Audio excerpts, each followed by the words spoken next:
Hey everyone, how are you? Happy Thursday to you. Thanks for joining me again. My name is Barton Seaver. I'm a chef, author, seafood evangelist, proud husband, proud Mainer, proud father. We live up here on the ragged, jagged coast of Maine where life is delicious. And for those of you who have joined us in the past, we appreciate you joining again. For those of you who have just joined for the first time, welcome to my home studio kitchen. Where we all are spending a lot of time these days. And, I hope that you're spending your time there deliciously. So last week I started off by saying that, pointing out something that I really appreciated, which was the pear tree last week. Just effusive in its blossoming, and the optimism of spring is such a lovely thing to encounter right now, especially in these times. So this week, though, the thing that I really appreciate was that we were up in the woods this morning, my little 3.5-year-old boy and I, and just being able to get out into nature in this beautiful, finally summer weather is so wonderful. And I really hope that you too are finding really delightful ways to spend some time with each other. But that leads me back to food, which is the ultimate act of love that we give people every day. So to all of you who are feeding families, feeding neighbors, feeding people is an act of love. It is an act of kindness. So thanks for all that you are doing. These are times when we need to uplift each other. And with healthful, delicious seafood, well, it's one of the very best ways that we can do that. So again, my name is Barton Seaver. I'm a chef, author, seafood evangelist. As I said, it's my mission to get more people eating more seafood, across all demographics. And this series of webinars that we're doing Shellfish month this month, but then really it's just about interacting with you, engaging, bringing seafood into the home kitchen, which more and more of us are doing every day in this country. So, with that, today it's shrimp. So let's dive in. I want to talk about a whole bunch of different species that some friends have been so generous and kind to send along to us. We'll talk about those.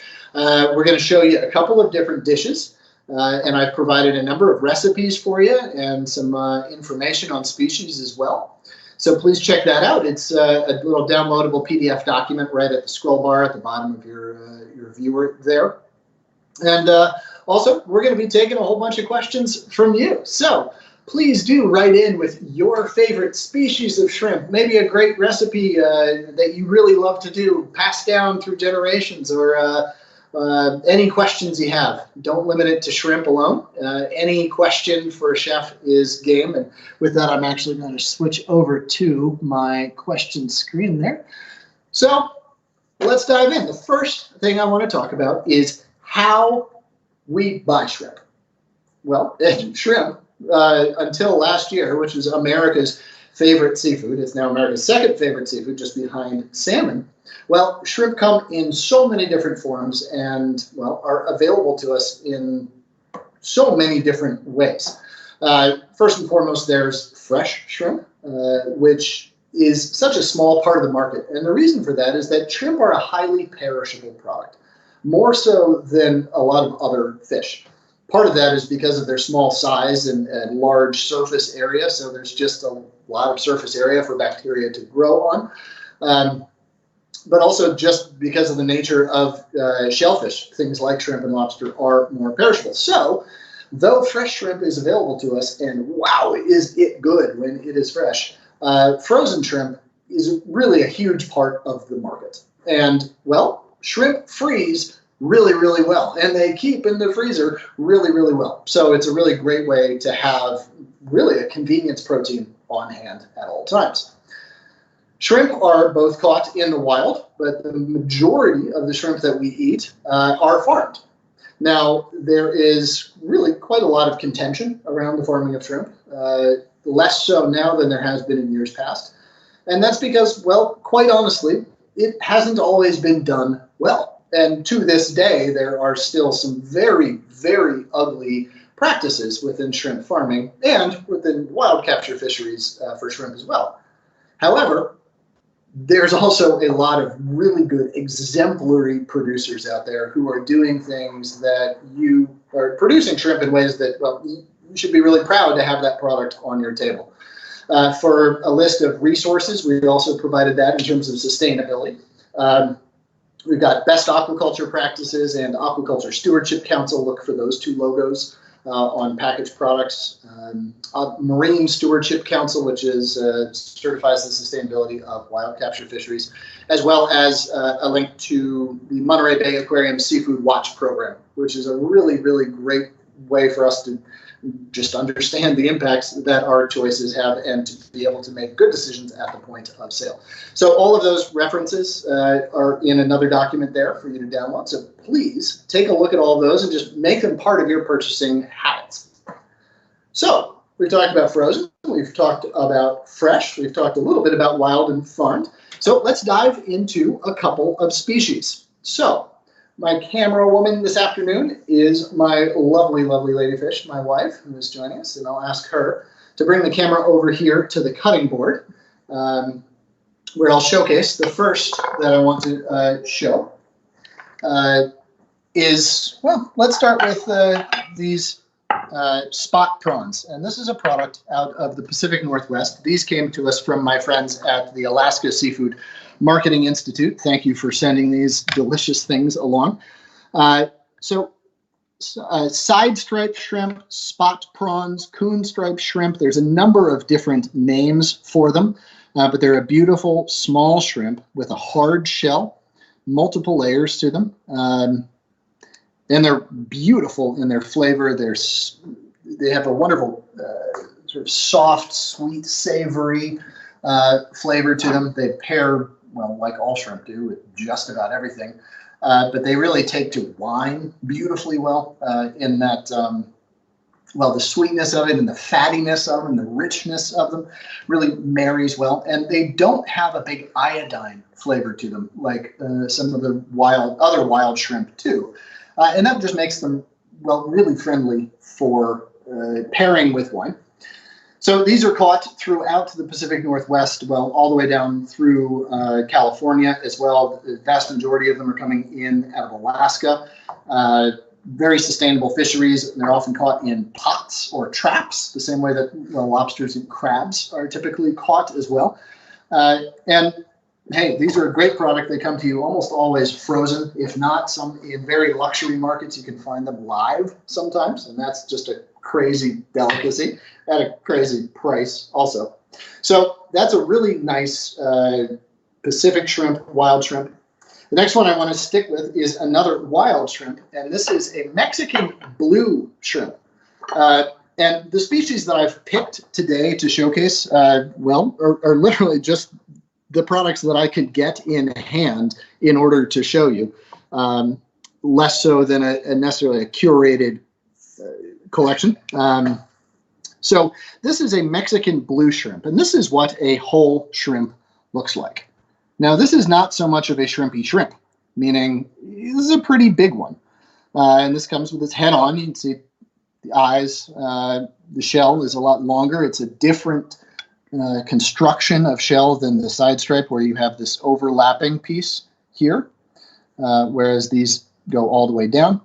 So you're obviously going to get a lot more meat out of this. It's just a larger size. These are the little swimmerettes, or the flippers on the bottom by which it moves, and then the tail. So one of the things we'll go through is how to peel a shrimp into various forms, and I'll be using these. But this is a really interesting fishery that I'm just learning about. My friends at Fortune Fish out in Chicago and Midwest areas sent me these, and I've never worked with them before, earlier today, actually. But they have a soft, sweet, mild flavor to them as well, typical of shrimp. But what's really great about them is these are fair trade certified. And this is coming from a group called Del Pacifico, which I'm just learning about. But wow, have I been impressed with what I've learned just so quickly. So fair trade certified means that there's a couple of seafoods that are fair trade certified, and that just means that workers are treated well, they're paid a fair wage, and that the product is coming from a sustainable fishery with good regulations. So this is a product you can be super proud of serving whenever you see fair trade seafood. So that's another one I would urge you to look up in terms of a resource. So we'll get back to these blue shrimp when I start doing the peeling process. So two other shrimp that are very common, and these are farm species, though they also exist in the wild. This is a black tiger shrimp, also known as a tiger prawn. Now, this is a fairly large shrimp. Again, these are 8 to 12s, I would say, 8 to 10s, and I'll get into the sizing there in a second. And you can tell these always by that really robust stripe on them, that black coloration. And this is a very common shrimp in many different sizes, grown in many countries from Vietnam to Indonesia, India, Thailand, you name it. It's a warm water shrimp, as opposed to a cold water shrimp like the spot prawn here. And when you peel the black tiger prawn, you still end up with that deep coloration to it. And when you cook them, that color sets, and this is some pieces that I'm pulling out of ceviche here, that color sets into this beautiful, deep, red, rich, sort of sunset russet color. So these are great shrimp for almost every use. They cook well, both dry cook and moist heat methods, meaning they simmer well, they poach well, they grill beautifully as well. And this is one of the snappiest in terms of texture and sort of a universal good shrimp flavor. So the last one that we have is a white shrimp. And forgive me, that one's behind me. So this is going to be a smaller shrimp, and the white shrimp. This is a farm product, but the white shrimp is the common shrimp found on the East Coast through the Carolinas and the East Coast of Florida. Legendary fisheries down there, and if you can get access to wild-caught, American-caught white shrimp, oh my gosh, are they so good. And again, this is an all-purpose shrimp. It does everything well. So the other wild shrimp that we find throughout the Gulf, there's going to be a pink shrimp, which is the primary shrimp that's caught along with whites from sort of Louisiana and east through the west coast of Florida. So pink shrimp are, they're very much like white shrimp in terms of their flavor, sweet, snappy texture. And then the last shrimp is the brown shrimp. And the brown shrimp is primarily caught from, in the U.S., from Louisiana and west through Texas. And the brown shrimp have that rich, robust, deep, hearty flavor, rich in iodine. So it's just palate filling in its flavor, and just a really wonderful one. So which one should you buy? Well, you should buy sustainable shrimp. After that, they're all good. But find one that you really like, just try a couple of different species and just pay attention to what you're buying. Find a brand that you really like. And stick with that. So, all right, let's talk about sizing now. So, shrimp come in sizes, and they're labeled 2630s or 2030s, whatever the sizing would be. And what that means is the number of shrimp per pound. And shrimp get really big. In one of my restaurants, Hook, I had these invasive black tiger prawns that were being caught on the west coast of Africa, and they were invasive over there as it wasn't their natural area. And I swear, these things from tail to tip were as big as my arm and about that thick too. And I sold them on the menu as a shrimp, and people would give me a whole bunch of crap about it, and we had to trot one out to the table to prove to them, and they were just like, oh my God. It was a big ticket item, but it was absolutely delicious. So, but that is a true outlier in terms of size. Normally, you're dealing with these little saute or cocktail shrimp, and they go all the way down to, canned shrimp, which are wild, tiny shrimp.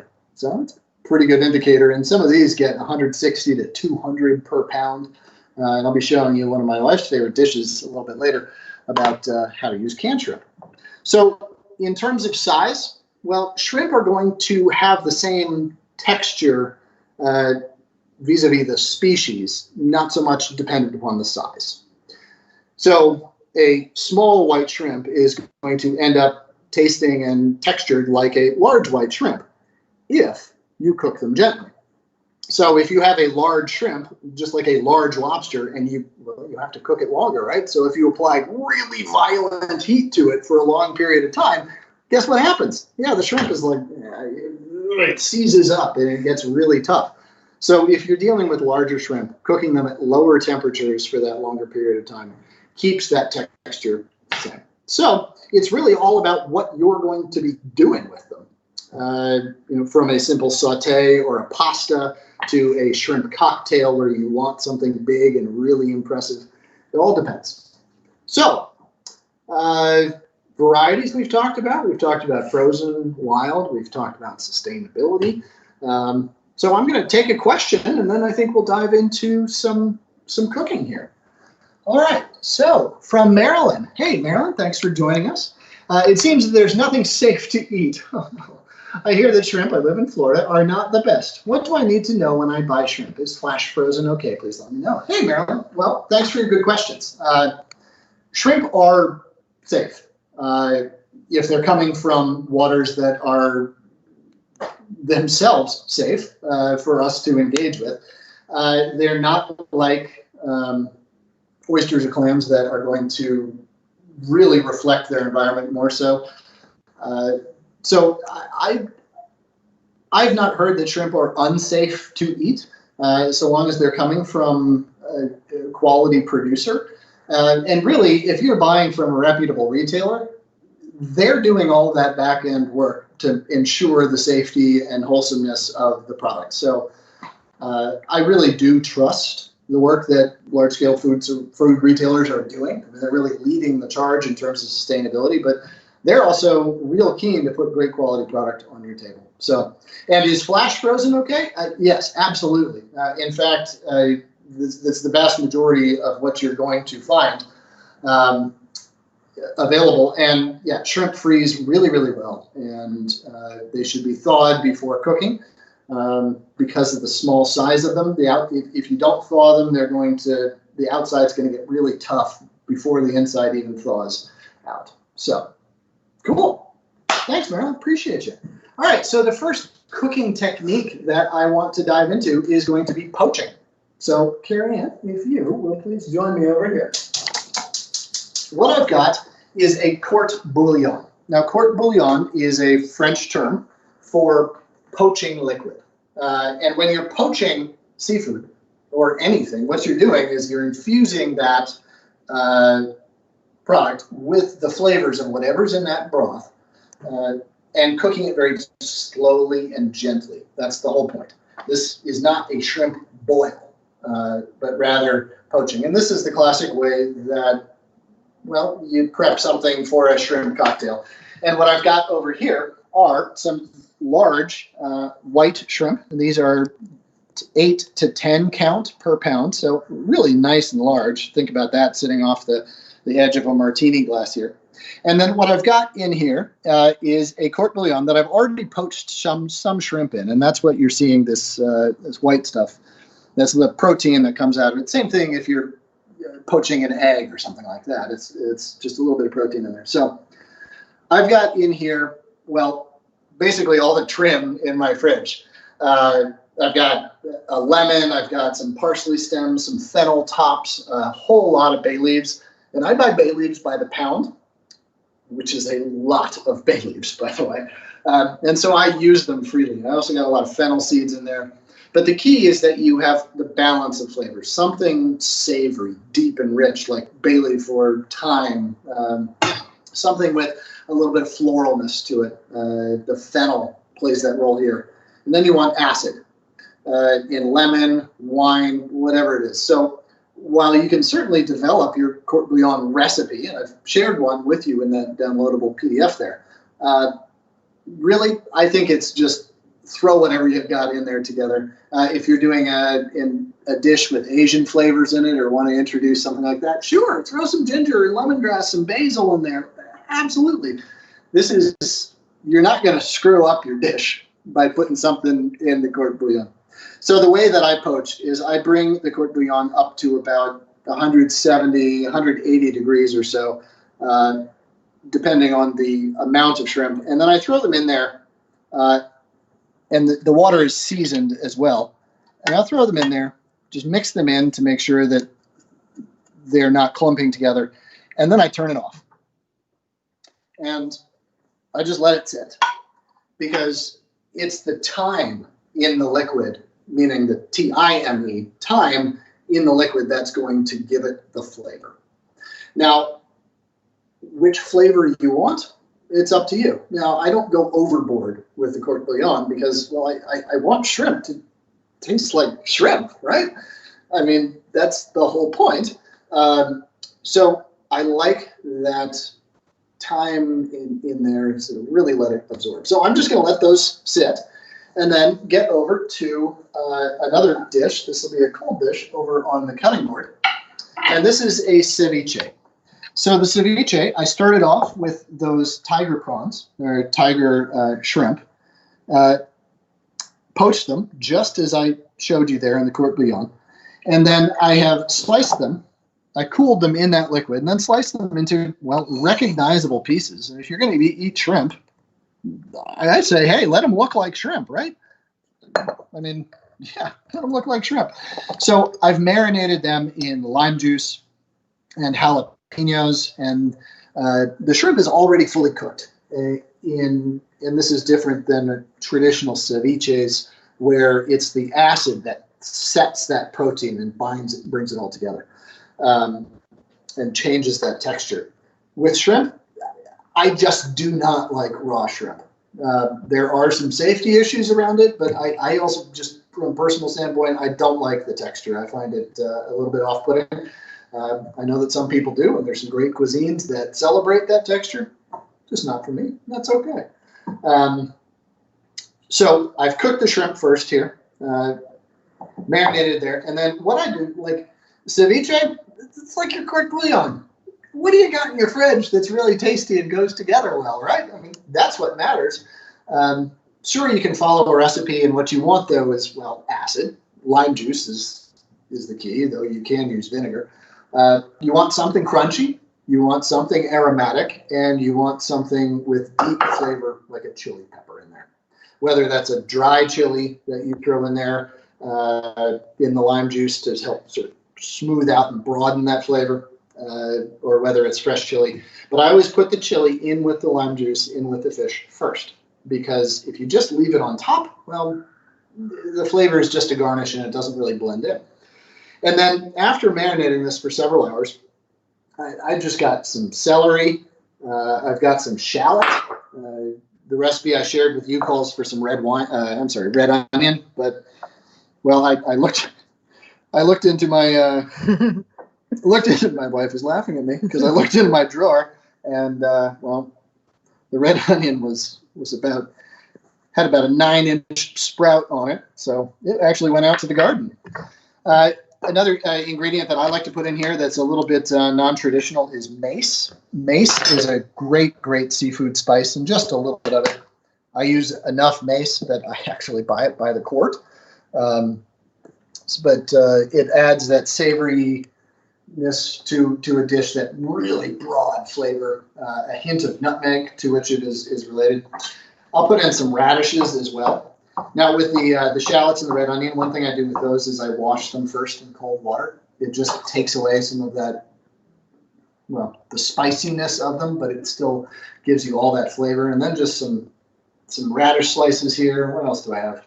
Some fennel, my favorite ingredient in all dishes seafood. And you see what I'm doing here is, yes, it's a shrimp ceviche. It's actually kind of a shrimp marinated in lime juice salad. Because, yeah, eat your vegetables, right? Why not? And then mint. So this is a very non-traditional ceviche style here in terms of the ingredients. But we live on the coast of Maine. Ceviche comes from places far away. And while we pay respect and homage to the original dish from Peru, where it originated, and celebrated throughout South America and Latin America, well, it is a dish that begs for creativity. So really, and with that, ceviche goes from being an appetizer to really a rather hearty and delicious, well-textured, integrated dish with those little bites of shrimp in there, all peppered with the spiciness and acidity of the marinade. And I'll definitely make sure to serve that marinade with it because it's great. You soak it up with bread, just drink it, pour it, use it as a chaser after a shot of tequila, mezcal, smoky tequila, basically. There you go. This is good living, folks. So there's a shrimp ceviche, just one recipe. But again, what you want is acid, cooked shrimp, and a chili flake or a chili pepper. Let that marinate for a while, up to 2 hours or even overnight. And then toss in your fresh vegetables right at the point of serving, and hey, enjoy. So there you go. All right, another chilled dish, and I didn't give you a recipe for this one, but just to show how versatile shrimp can be and not just thinking about them hot or grilled, I've got some of those Mexican blue prawns here, or the Mexican blue shrimp. These are the fair trade ones. And these were poached, peeled and poached. And then, look what I got. I got a little bit of yesterday's tomato salad. All that juice came out, all that the olive oil in there. So I'll pour a little bit of that on there to get them marinating. Put a little bit of mustard, whole grain mustard in. Put a little top in there too. Some chopped herbs.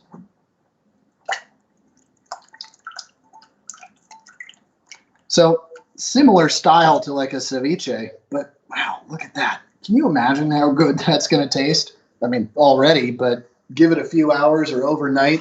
Put that on top of a bowl of quinoa pilaf for your lunch. Take it into the office. Wait, what's an office? Do we go there? No, we don't go there anymore. Yeah, take it out to your backyard and enjoy it with your family while you're working, whatever you can do. Just shrimp are such a wonderful way to use up whatever else is remaining. They pair well with just about anything. So, I mean, hey, if that was poached salmon from last night or grilled salmon, whatever, it's just a nice way to use up some leftovers that I had. So let's take another question, and then I'm going to do a shrimp peeling demo, and then we're going to get to some hot dishes. So we're about halfway through here, and I appreciate you joining me. So what do we got? When dealing with shrimp, this is from BK Day here. When dealing with shrimp, I know the vein on top of the shrimp should be removed. How about the one underneath? Should it be removed? It's harmful. Thanks in advance. All right. Well, what a great lead-in to our shrimp demo. It's okay if I could have you come right back over here. You got it. All right. That's a question I asked at least twice today. Yes, she did. I peeled 600 shrimp. She did peel a lot of shrimp, and I'm just going to apologize for the close-ups because I cut my hands pretty badly yesterday. I've been doing a lot of very aggressive yard work. So apologies for that. But yeah. So there's your shrimp, head, tail. So if you are dealing with a whole shrimp, the first thing to figure out is, well, what are you going to be doing with it? What's your purpose? Are you doing a shrimp cocktail for which you want something peeled with the tail on? Are you doing a pasta dish where you want the entire thing off? Or are you doing a peel and eat where you just want to remove the vein and pop the shell open so that it can absorb flavors? It all depends. And it all starts with, well, if you don't want the head, hold the body right at the base of the head, hold the head, twist, and pull off. Inside this head is where absolute delicious lives. It's like a delicious cave of yumminess. It's awesome. It's great for stocks and soups. Puree it into a shrimp bisque, throw it in, puree that up in a high-powered blender like a VitaPrep with some butter, just raw, and then pass that through a fine mesh strainer with the back of a spoon. So you've got this really intensely flavored shrimp butter. Finish a bowl of pasta with that so the heat of the pasta cooks the shrimp. Wow. Wow, folks, we're talking delicious here. This is good stuff. Definitely, if you spent the money for the head, well, don't throw it away. Use it. Making shrimp stock out of the shells and the head is always a good way. I do mine in a pressure cooker. Throw all the ingredients in raw and just put it on for about 20 minutes. That's it. So the head for other uses. So this tail is falling off just a little bit. So you know what? I'm going to shift over to this here. This is tiger. This is the tiger prawn, so a different head. So if you are peeling, start at the base here, and there's these little overlapping segments of the shell, and just rotate around. So you're peeling it off almost like a spiral. Now there's many ways to do this. Some ways are faster than others, but just by going all the way around like that, you take off those little flippers or swimmerettes on the bottom and the shell. So oftentimes people will leave this last segment of the shell on and the bit of the tail. That's up to you, but if you're doing a dish like a shrimp cocktail where you want something to hold it and dip it in, absolutely leave that on. But if you're cooking it into a pasta where it's simmered in a red sauce and served in a bowl, please take the tail off. Please. No one wants to dig their fingers into their nice red sauce dish, right, at a nice fancy restaurant. I've never understood why we leave the tails on. I just don't get it. So if you are going to be touching the shrimp after it's cooked and you want to touch the shrimp, well, then leave the tail on. If not, take it off. So the way with that is the same as with the upper segments of the shell, but there's also little tiny bits of meat back in that tail. And hey, if you're going through the trouble to do this and you're not peeling 600 like my wife so generously did today, yeah, take the effort to just get that tail meat out of there. It's absolutely delicious. Well, and you paid for it, you might as well use it. So there is now a fully peeled shrimp. And that's what you would buy as a peeled shrimp. The next thing to do is the vein. BK, this is what you were speaking of. So people talk about a vein on the bottom. So is that little line right there? I have actually never removed that. I've never been taught to remove that, and I've never found reason to remove that. So I'm going to look into that. It hasn't really been part of my education. But the vein on the top is the digestive tract, and that you absolutely do want to remove. And to do that, just take a sharp knife and cut right along the ridge along the back. You don't want to cut too deeply. You don't want to split it in half. You just want to get down through that layer down to the meat. So in this shrimp here, there isn't actually much of a vein. And the vein would be, let's see if I can find a vein. Here's a vein on another shrimp. Oftentimes on farmed shrimp, there will not be a vein because they have purged the shrimp or they didn't feed them for a couple of days before harvest. But what the vein looks like is, well, it's going to be that, and that's, well, it's the digestive tract. So let's get it out of there, right? So all you do is then just grab it and pull it straight out. And you can use the side of a knife to help you with that, whatever it is, but that should be discarded. Don't put that in your stock or anything else. It's waste. For the shrimp, it's waste for you too. So now you've got a peeled, deveined shrimp. So this is 100% edible at this point, ready to be used. You can chop it up and do it. But the last thing you can do is then butterfly, which is then to cut down a little bit deeper into that meat. And then it just opens up a little bit. And what that does is it helps the shrimp curl up into that beautiful kind of shrimp shape where it ends up being a little sort of pedestal like that for itself. And that's a butterfly shrimp. And the purpose of a butterfly shrimp is to get more surface area. Because when you have more surface area, you can put more flavor on it. And if you're talking about Old Bay, that's a good thing. If you're talking about a marinade on the grill, that's a great thing, right? This is flavor. The dish should still taste like shrimp at the end of the day. But the other thing to note is that when you do butterfly shrimp, you've cut it basically in half, and so you've cut the cooking time in half as well. So that is how to peel, devein a shrimp. So I'm now going to take my shrimpy hands and answer another question. From Susan, do you need to defrost frozen raw shrimp before cooking? Yes, Susan, you do. Absolutely. That's, as I was saying earlier, the density of the shrimp and the general size of it is so that if you cook them from frozen, you're going to overcook the outside by the time the inside even thaws out. And there's just no reason to. Plus, shrimp thaw so quickly. Yes, you can thaw them under cold running water if you must, really quickly. But what I do is I just put them on a baking tray, put a moist paper towel on top of them, and put them right in the freezer. Right in the refrigerator overnight. They're so small, they're so easy to thaw out. Now, I recommend buying the individually quick frozen, which is when you buy shrimp that are individually frozen rather than frozen as a block. For this purpose, block frozen shrimp are great. They're absolutely fine. The problem is, it's not a problem. You just got to commit to using the whole amount of them at once. It's a little bit more difficult to thaw out exactly what you need. So it's really just a convenience thing. It's not a quality thing, but that's what we buy in our house. So, hey, Susan, thank you for your question. Appreciate it. All right, another one from Frank, and then we'll take one more question after that, and then we're going to dive into some hot dishes over here. All right, so what do we got? Sourcing fresh Gulf shrimp. Bow Street Market is the only place I know of. Anywhere else? Well, Frank H., hi, neighbor. You're talking about the place right down the street from us. A great little market, Bow Street. Part of the Hannaford's family. Congratulations to them. They do great work. They're good neighbors here up in Maine, in New England.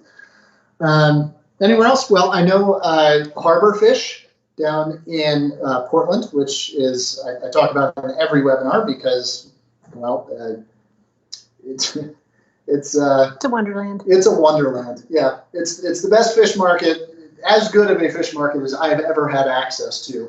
And that's speaking as a civilian, not just as a professional chef. It's really the absolute topmost quality. Just call ahead and ask for them. And they have them fairly regularly during seasons, which seasons are all over the place in terms of the calendar. But call ahead. They've got them. Thanks, Frank. Appreciate you. Appreciate you joining as a neighbor. It's nice to see that. All right, Jim. Hey, Chef. It's Jim Black from Hook. Oh, my gosh. Jim Black, how you doing, buddy? Last time we spoke, let's see, you were coaching AU basketball and then doing real estate and waiting tables with us. Oh my gosh.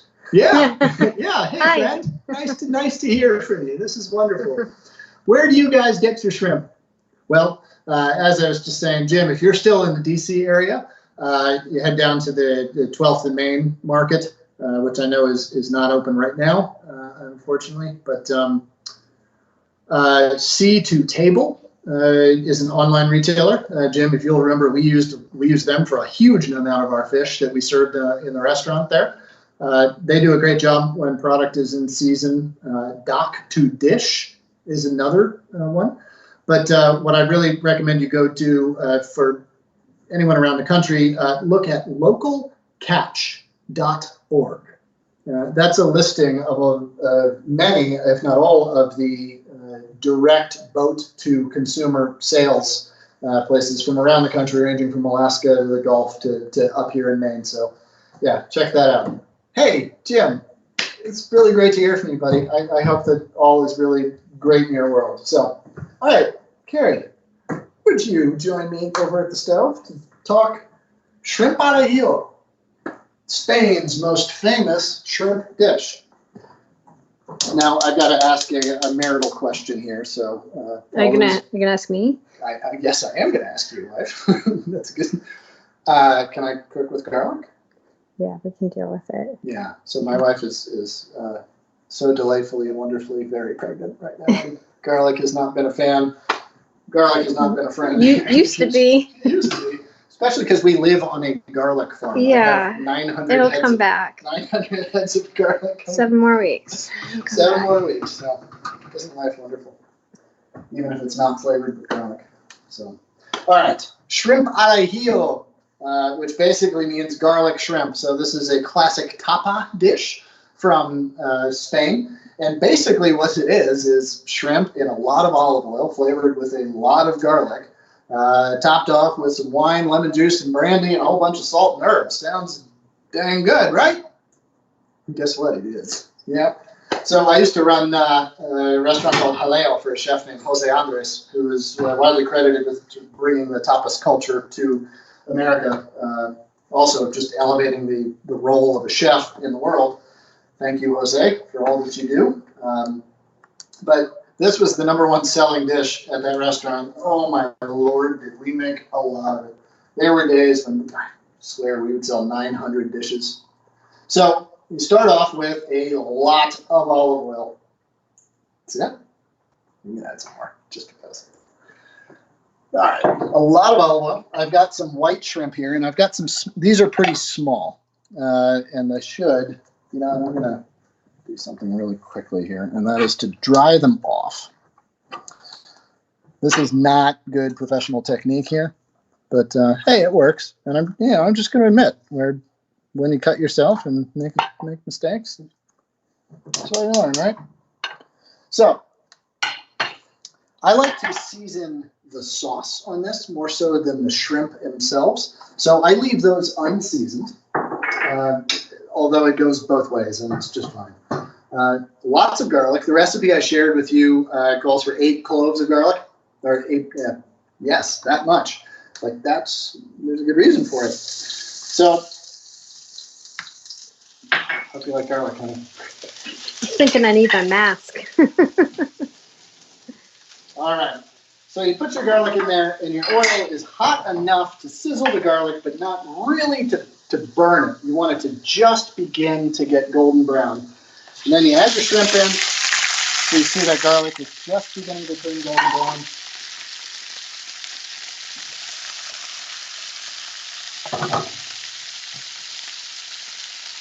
Just let that sit from there. I'm going to throw in some chili peppers. You want to back up a little bit? Yeah, I do. Okay. Throw in some chili peppers. I'm going to throw in some of my friends, the bay leaf. I've got some white wine. I've got some herb sant, my very favorite liquor. It's not traditional. The recipe I shared with you calls for brandy, which is traditional in Spain, but this is an anise flavored liqueur that I absolutely love. You get it at Bow Street. Yeah, you get it at Bow Street, Frank. I brought that one back from South Carolina, not knowing. So hold this away from the heat when you flip it, because we're about to add a lot of liquid to a very hot pan with a lot of oil. And the surest way to mess up this dish, and really about the only way to mess up this dish, is to flame your oil. Flaming the oil means that, well, the flame catches the oil and it burns it. And it gets a bitter, acidic taste to it, and an aroma that's just not pleasant, and there's no way you're going to get rid of it. So, what do we do here? Now we'll add some salt, a good bit of salt. We will add some white wine. We'll add a little bit of that herb sant. And we will add some parsley and some lemon juice to finish it off. And basically what you're doing is just boiling the sauce into an emulsion to finish off cooking those shrimp as well. And there's your dish. That's gambas al ajillo, or shrimp al ajillo.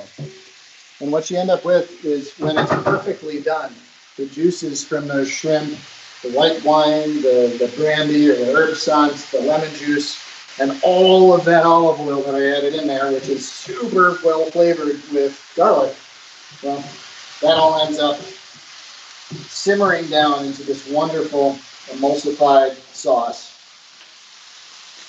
And yeah. I might eat that. You might eat that? Maybe. Oh, boy. I would definitely try. Cool. And by the way, isn't that gorgeous? Beautiful. Serve that over a nice half of a loaf of crusty French bread. Yeah, pretty good. Or noodles. Or noodles. Hey, or noodles. There you go. I bet our son would eat that. Okay, so I've been yapping on about shrimp a whole bunch. The last one I want to tell you about is, I'm just going to tell you about it, and then we'll get to some questions, is canned shrimp. And the reason I'm not going to show you is, quite honestly, because I can't play basketball, and I can't open cans. There's just things in life I can't do. Somehow I've made it. I've made it this far. And, well, my wife loves me. I open your cans, too. Yes, she opens the cans. So pasta that's just been simmered, boiled down to about 3/4 of the way done. I like to use fettuccine or linguine, something thick. And then I take the whole can of shrimp, pour it in there, liquid and all. And so I've drained off the pasta. I've kept about a cup of pasta water. And then the shrimp water, butter, pasta, boil it all together. The pasta will finish cooking while absorbing all of that liquid, so it becomes intensely, wonderfully, deliciously shrimp flavored. Finish it off with just a little bit of butter and some chopped fresh herbs. Lemon. Lemon juice. And I like 2 cans. I think 2 is better. See, marriage is wonderful, huh? We make a good team. Thanks, babe. Well, I taught you the recipe. Yes. All right, we're going to join back over here to the cutting board. Carrie, I appreciate your camerawomanship here for us today. I appreciate y'all joining me for the cooking portion, and so let's dive into some questions here. All right, from Chris, what herbs and spices do you especially like to pair with shrimp? Hey, great question. Tarragon. Tarragon is yummy. All soft herbs do really, really well with shrimp. So soft herbs meaning not rosemary, not bay leaf, something that's soft. Parsley, cilantro, chervil, mint, all of them do enormously well with shrimp. In terms of hard herbs, well, they do too. So rosemary skewers. So get a nice big long branch of rosemary, get off most of the leaves from it, and then use that as a kebab skewer for your shrimp. Oh man, it's so good. A range of oils work well with shrimp. So olive oil, of course, but then nut oils are really great, like pistachio oil, almond oil, and particularly, good Lord, what's that other one? Sesame oil. Sesame oil is great. And then in terms of spices, chili flake, anything spicy is wonderful. I'm looking over there. Sumac is another one of my very favorites. Getting into the Middle Eastern Persian flavors, that bright, beautiful color to it, but also that bright acidity and floral nature that sumac brings. And cumin. Cumin, I'd say, is another one of my favorites. I use cumin very sparingly. I find it to be a little bit of a bully of an ingredient, but with shrimp, the sweetness of shrimp really absorbs the cumin and sort of broadens the flavor. And I talk about that a lot, broadening flavor. And that's the way that an acute flavor like cumin, when it's added to fat, often when it's paired with fat, will broaden. It will soften. It won't be so angular, and it will become much more integrated into the dish. And because shrimp are so high in fat and have that sweetness, cumin works really, really well with them.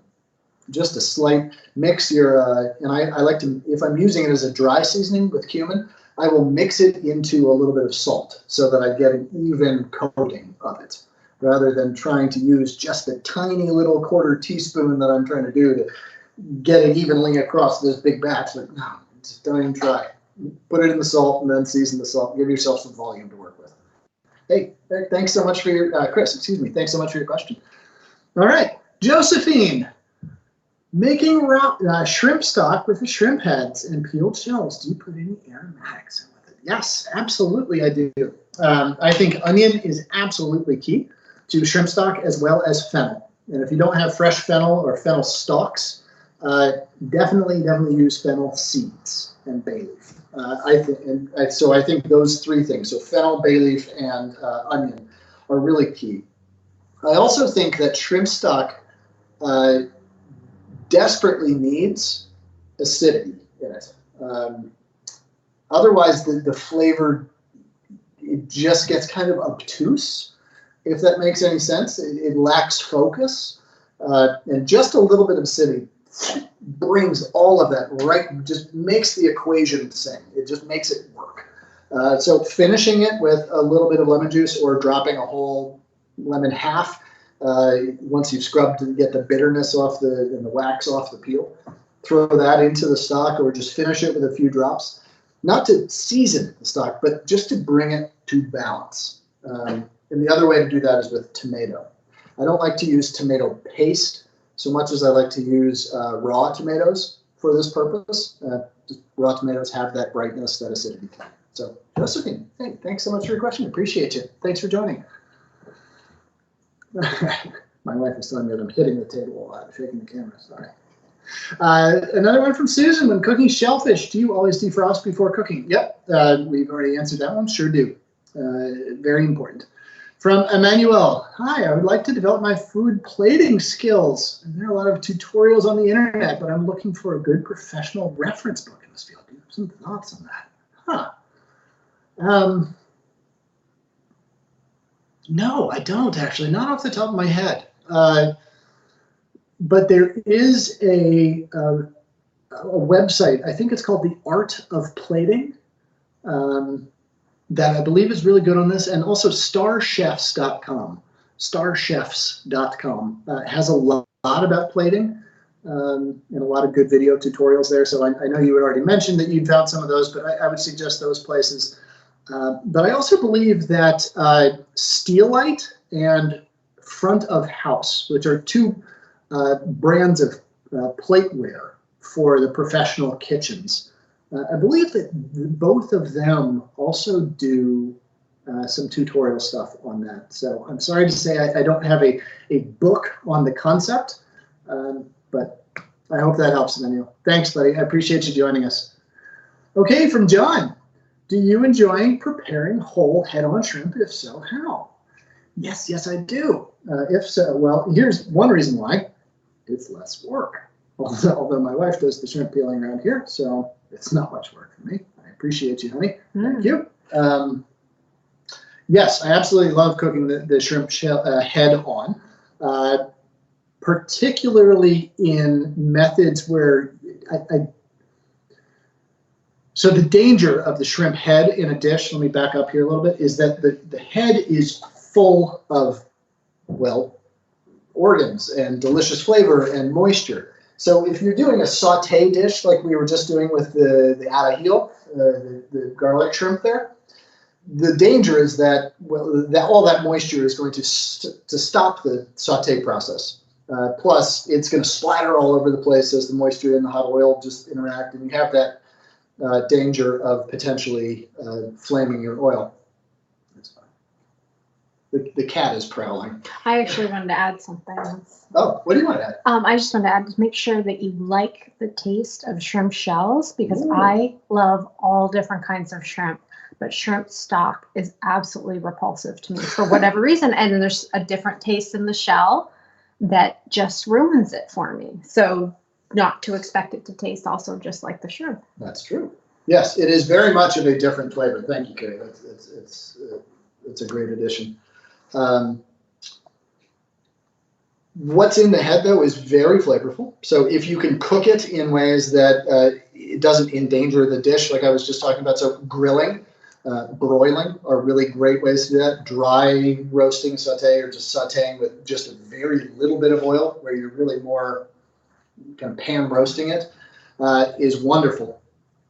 But grilled is really my favorite way to do that. What Carrie was saying there from behind the camera is that it does have a different taste, but the grill, I think, really brings out that sweetness. Shrimp takes to smoke like shrimp takes to water. It's just wonderful, and the head really absorbs that. But what's then great is that it's also this sort of chaser to the shrimp with that different flavor, as Carrie was saying. So it really provides a counterpoint. And the way to eat them is just once it's cooked, you just kind of, well, suck out what's in there. It's really good, and you can crunch it. By the way, the whole of a shrimp, other than the digestive tract, is edible. So all of the shell is edible if you care to crunch through it. So, hey, don't be afraid to just put it in and chomp on it. The craziest dish I ever had with this, though, a bunch of seafood industry folks took me out to dinner one time down in Florida, in Miami, which is already sort of an over-the-top place. But we went to this place, and they had these red royal prawns, I believe, and big ones. And they serve them with the head on, and then they send them out, and for an extra so many dollars, because it's a really fancy restaurant, they come around with a bottle of cherry liqueur. And and they fill the cooked shrimp head with cherry liqueur, and you eat the shrimp, and then It was a Greek thing, right? it was a Greek restaurant. Yeah. Yeah, it's a Greek thing, and I was just like, no way, man, like just no way, that's not gonna work. And then I did it, and oh my God, it was so weird. good. It was so good. So I would, if you're gonna do that, man, hey, once it's already cooked, take it off the shrimp, and then pour a little bit of herb sant in there. It's my favorite liqueur. Even a good, just a little dash of great bourbon in there. Woo. Yeah, I mean, unexpected fun, and well, it gets the party going or keeps it going. So, hey, John, thanks for your question. I appreciate you. Okay, in Charlotte, Vermont, close though. Let's see, from another one from Jennifer. Okay, Jennifer, here. John Browley's Sweet Sound Aquaculture grows an amazing product in Stowe, Vermont. Ah, Jennifer. Okay, that's what the conversation was there, over in Charlotte, Vermont. Cool. So they're talking about a farm that I'm not aware of this farm exactly, but what's really great is that shrimp are now being raised inland in tanks in places like Vermont. I had a conversation with Senator Klobuchar, and she is so proud of the shrimp being farm raised in Minnesota. Not where you think shrimp, right? But it's really cool that these little farms are popping up and producing some really delicious product. So yeah, be on the lookout for local shrimp, even if you don't have an ocean anywhere near you. So hey, thanks for that back and forth, you two. I appreciate it. All right, from Shelley. I'm lucky to live in Hawaii. Yes, you are lucky. Where I have access to fresh seafood year-round, including shrimp from a local aquaponic business. Yeah, very cool, like what we're talking about. So even when the ocean is very local and really at the heart of the culture, aquaponics and land-based farming is still a really great idea. Is seafood raised this way safer, less contaminants? Shelley, that's a great question. I wouldn't say safer, no. Bottom line is seafood is a safe food. We need to be eating a lot of seafood in our diets. Our government recommends we eat it twice a week. Yes, there are a few seafoods that we should be aware of moderating or eliminating our consumption of. And those really are very large predatory species for the most part. Marlins and some bluefin tunas and king mackerels. Those are species that have some elements of danger with the toxicity there, but bottom line is that seafood is a safe, delicious, clean, lean protein, oftentimes rich in omega-3 fatty acids. We need to be eating more of it. So is it safer, the aquaponics? I wouldn't say safer, but it is better known. Meaning, well, they know exactly what they put into the feed that goes into the water. They can manage the water quality. So there's just more data around it. But in this case with aquaponics, wild shrimp don't present any danger. So I would say eat both. Thanks for your question. I appreciate you joining us from Hawaii. Aloha. All right, from Lisa P, and then I'll get up to the next one from Chris. I like fish, but... Dum, dum, dum, ... It smells in the house afterwards. Anything I can do to the fish before cooking it?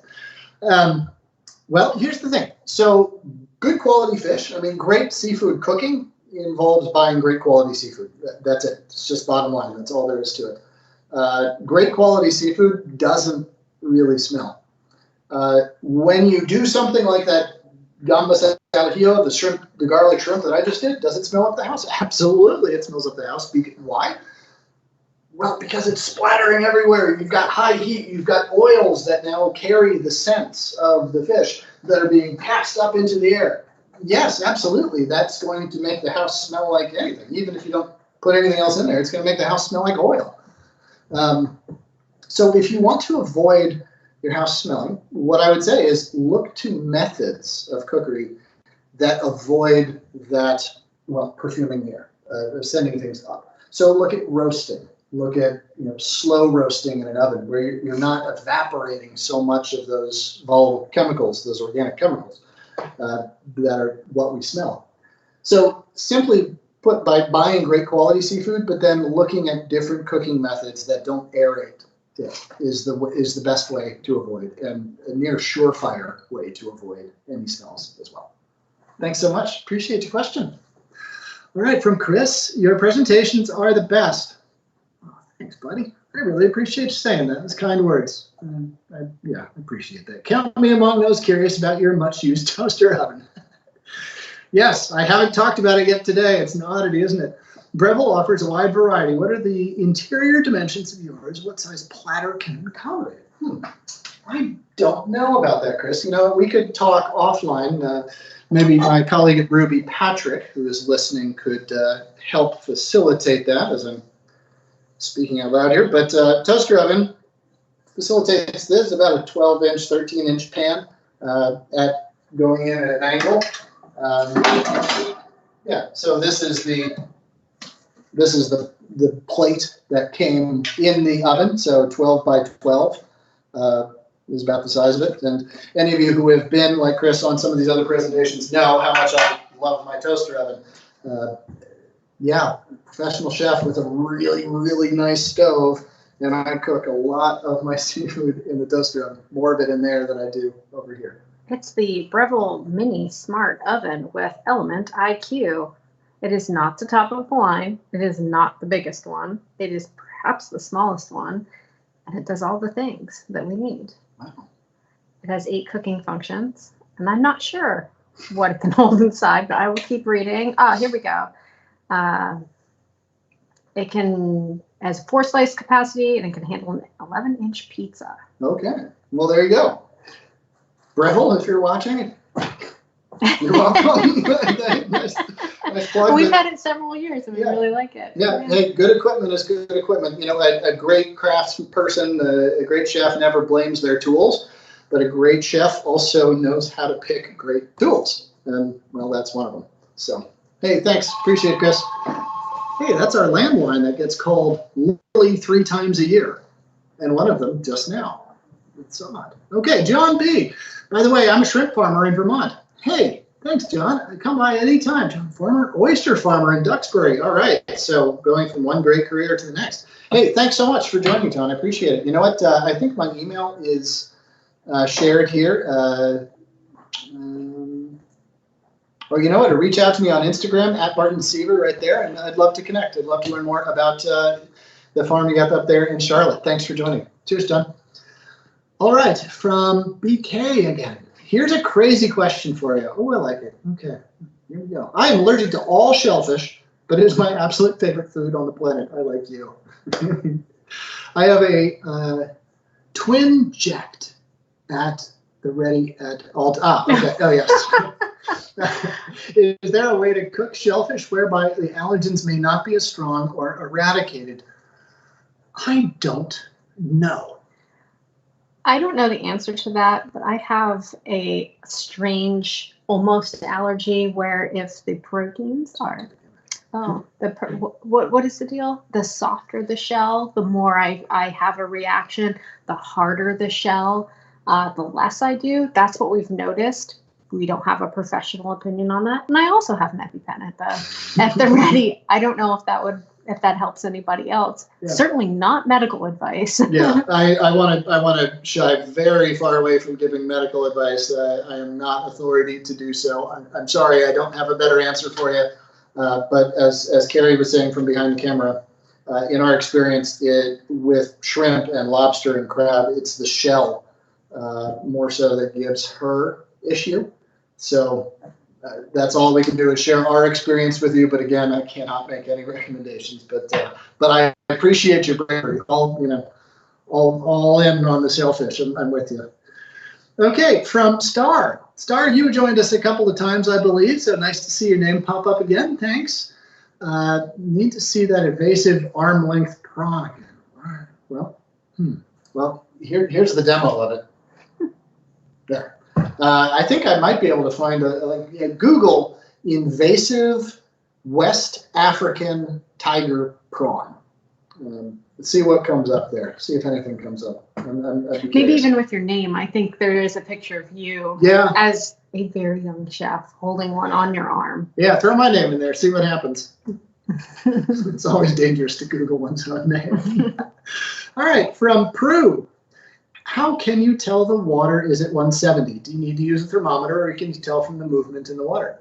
Great question, Prue, and thanks for that. So Prue is referring back to when I was talking about the court bouillon or the poaching liquid for the shrimp.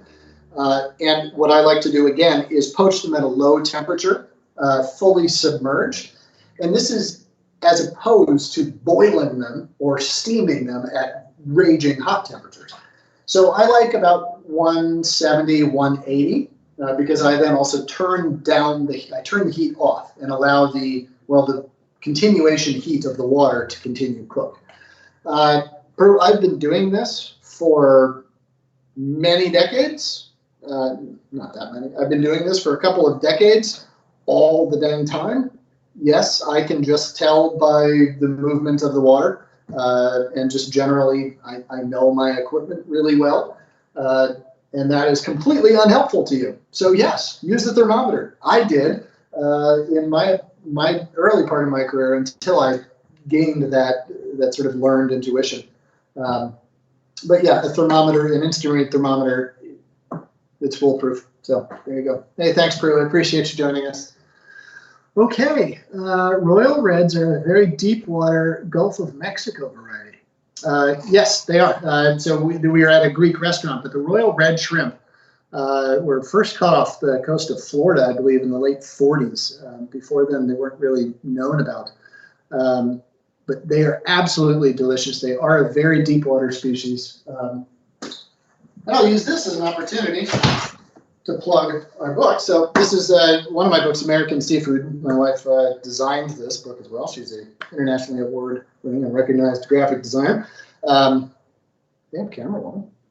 Not award-winning camera woman. But in this book, we write about the history of the American seafood industry as told through a culinary and anthropological sketch of every single species landed in the United States, and had a lot of fun doing this. And yeah, the red royal shrimp are not something that I see very often at market, but they are truly delicious, and yeah, local delicacy. So anyway, hey, thanks for the comment on that. I really appreciate you joining us, Michael. Thanks, buddy. Okay, another question from Susan. What is the name of the liqueur? We're selling some product here for folks. So, Herb Sant, is that in focus there, Carrie? Yeah. Mostly? I can hold it a little closer if you like. Herb Sant. It is absolutely delicious. A really, really deep anisey flavor. So it's not licorice, but similar. It's used in Southern cocktail culture as the wash in a sazerac, the classic cocktail. And a wash is just a dash of it, literally just kind of swilled about the glass and then poured out, which I think is a little bit ridiculous because give it to me, I'll drink it. It's wonderful. But also the color of it is this crazy, deep, rich yellow, which I don't know if you can. Chartreuse, I think is what they call Chartreuse. it. Yeah. So anyway, great quality stuff, and really, really wonderful with all things seafood. So it's a great companion liqueur to have around for cooking anything. Go ahead and drink it. I know you want to. Can you compare it to Pernod? It is very much like Pernod, which is the other cooking liqueur that I have for all things seafood. This is really great for curing seafood, particularly. A couple of drops of it in a ceviche or in a marinade. Woo! Good things, happy times, fun feelings. Drinking liquor. Okay, thanks, Susan. Appreciate you. All right, Margie, do you have a favorite recipe for grilled shrimp? I do, and it's the one we did last night. We took our friends at the Alaska Seafood Marketing Institute were really generous and sent a whole lot of these spot prawns to us. We thawed out a bunch of them last night. We went over to a local park here that's just on the water with a promontory overlooking the ocean with some grills set up, and had the kiddo out there and social distance grilling, and it was a nice little change of pace from looking at the ocean from our backyard, which we're very lucky. But what I really love to do with grilled shrimp is a marinade of, well, what we did last night. I just happen to have these little tubes of herbs around at all times. I've really fallen for these quite a bit recently in the off season when I'm not getting herbs off our own farm here. That lemongrass, basil, and parsley or cilantro, about equal parts of that, a good amount of olive oil, and then a nice handful of chili flake, and toss it in that and some lemon juice. So in the downloadable PDF, there's a garlic parsley marinade. So very similar to that though in quantities, but it's that marinade, and I like to grill shrimp with their shells on. And the reason for that is that the shells burn and provide a huge amount of aroma and flavor that is wholly unique that you don't get in any other preparation. They also protect the meat well. They help keep that moisture and that fat in there. Plus, well, they get crunchy and little bits of it get in there, and it's really a textural contrast. But also what I like is getting messy with shrimp on the grill. Put a lot of marinade on them. Set them on the grill, right over the hot heat. Let them burn a little bit. Let them burn. And then you just sit there with a big stack of paper towels, eat them. You know, your hands get all delicious. The whole thing is great. So, but basically a purees of herbs, olive oil, chili pepper, and lemon on the grill. Thanks. Appreciate it. Okay, Adam, have you ever tasted barbecue shrimp from Mosca's outside New Orleans? From Owl's Head, Maine. You know what? I've never had them from Mosca's, but I have had them at Deanie's, which is where I first fell in love with them. Deanie's down on there, let's see, one block off Bourbon. One block off Bourbon. Right behind the Ritz-Carlton down there in the quarter, up the street from GW Finn's, which is the very best seafood restaurant in the South. GW Finn's down there in the quarter in New Orleans. So no, I haven't had Mosca's, but it's barbecue shrimp is a classic New Orleans dish. I believe it was first introduced at Mr. B's, another restaurant down there in the quarter that's been there for many, many decades, probably 100 years. But here's the basic recipe. Start with 2 pounds of shrimp and 2 pounds of butter. It's insane. No, it's a full pound of butter per 2 pounds of shrimp. And you start off with it, you melt them down, you put the shrimp in there, a whole bunch of onion powder, a whole bunch of smoked sweet paprika, a whole bunch of garlic in there as well. And then you throw in some white wine and you simmer everything all together. And then guess what you do to finish it? Ha! You add in 2 more sticks of butter. And then you serve it up with crusty French loaf of bread and a bunch of ice cold Abita beers. Life is good, man. Life is good. And then when you're done with that, you go over to Drago's down there in the Hilton, right there at the bottom of the market, or what is it down there on the canal in Chapatulas there, right about down that way, and get yourself some barbecue, some oysters too. So you just eat your way around the city. But Adam, hey, thanks so much for joining us from Owl's Head. I appreciate you, buddy. Eat well. And by the way, that dish is really delicious with oysters too, lobster, anything really. And your fingers would taste good in that recipe. My wife's skeleton. Another one from Pascal Manalis in New Orleans does a good version as well. Cool. I look forward to hearing that. That's our cat throwing up.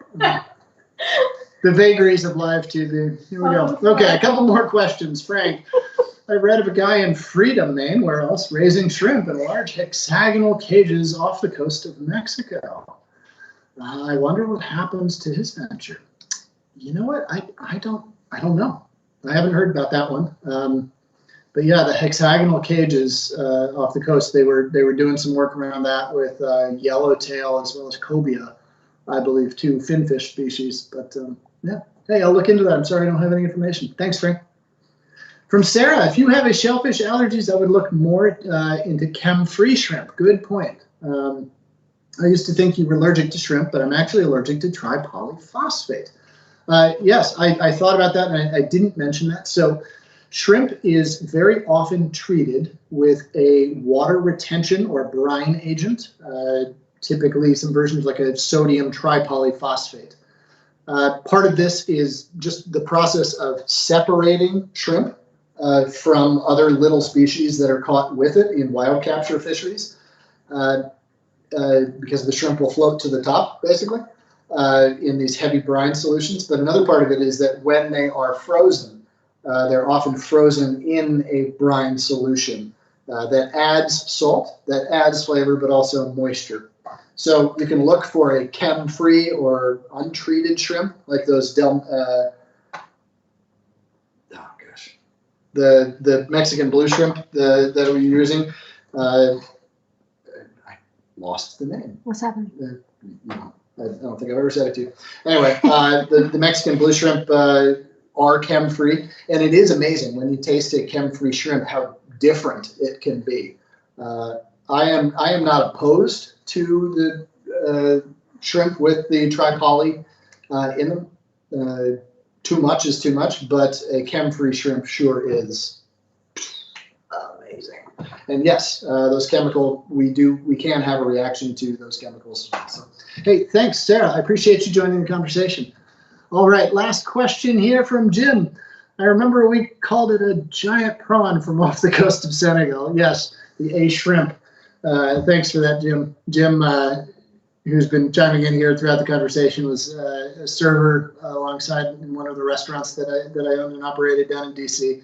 And as always, well, it's nice to reconnect with you, Jim. It's nice to connect with so many neighbors and friends here in Maine that have joined us. But it's also really just nice to be talking to people about food. And as I said at the beginning, feeding people is an act of love. It is an act of kindness, and that you are interested in this and learning more about cooking seafood at home.